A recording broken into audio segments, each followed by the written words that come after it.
আমরা এখন এসেছি একটা গ্রামের হাট বাজার, মানে কৃষকের উৎপাদিত যে সমস্ত পণ্য এখানে উৎপাদন হয় এবং তারা কৃষকের সরাসরি যে হাত নিয়ে আসে সেগুলি। বেগুন কত করে কিনলেন? 15 টাকা।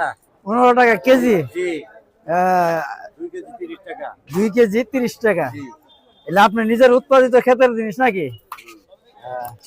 আচ্ছা, আপনি কতটুকু আবাদ করছেন এই বেগুনের? এক করা 10 করা। 10 করা। তাহলে কেমন বিক্রি হয় এখানে? বিক্রি তো ভালোই হয়, খারাপ না। ভালো হয় না?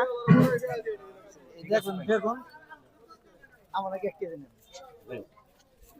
এই বেগুনের দেখেন গ্রামে গঞ্জের হাট বাজার, এখানে আমরা এই বেগুন যে দেখলেন এটা কিন্তু আমাদের ইয়েতে কিনতে গেলে অনেক বেশি দাম হয়। আর এখানে দেন কতগুলো লাউ, এই যে লাউ, কাঁচা লাউ কত করে বিক্রি হয় এক একটা? 50 টাকা 30 টাকা না?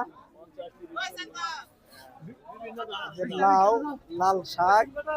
তাছাড়া শাক কত করে কিনলেন? 60 কিলো মাত্র 5 টাকা 20 টাকা।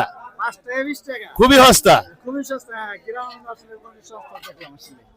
এবার লাউ কে গেলে তোমার চাপানি আসছে না? সুন্দর। এখানে এদেন সবজির গ্রামের হাট বাজার আপনাদেরকে আমি দেখাইতেছি। এই যে কত সুন্দর মতন দেখেন নিজের উৎপাদিত সবজি এখানে সব, পেঁয়াজ রসুন সবজি টমেটো যা কোন মানে সস্তা বাজার। এবং দূর দূরান্ত থেকে আসলে আপনারা এখানে নিতে পারবেন যে নতুন উৎপাদিত কৃষকের হাত থেকে যে সমস্ত জিনিসগুলি আসে সেগুলি সবগুলি ইনশাল্লাহ এখানে আসলেই আমি সরাসরি এই কৃষক ভাইদের সাথে এই জন্য কথা বললাম।